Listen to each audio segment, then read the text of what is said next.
Mag-adobo ta today. Okay. All of this. 2 packs of chicken. With turmeric. My adobo chicken. Chicken adobo. I put turmeric to it.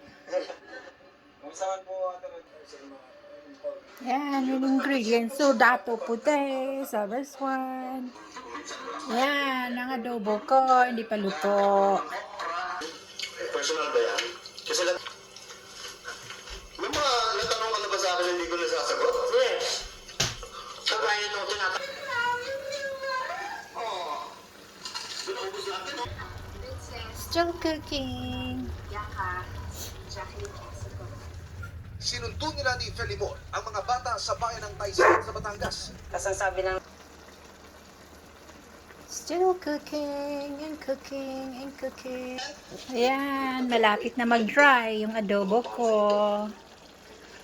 Hindi ko nilalagay yung ingredients kasi sikreto lang. Sikreto lang yung ingredients.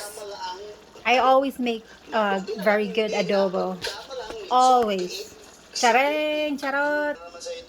Now I am going to make this is a chicken wing. I got it from Costco. So I am going to marinate this for like at least few days para sa chicken wings. Lulutuin ko after few days.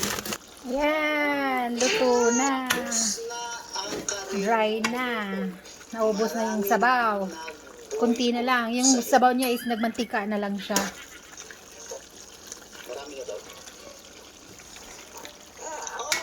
Yung sabaw niya is hindi siya sabaw na.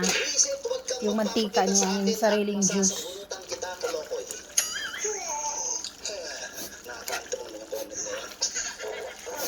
Good luck.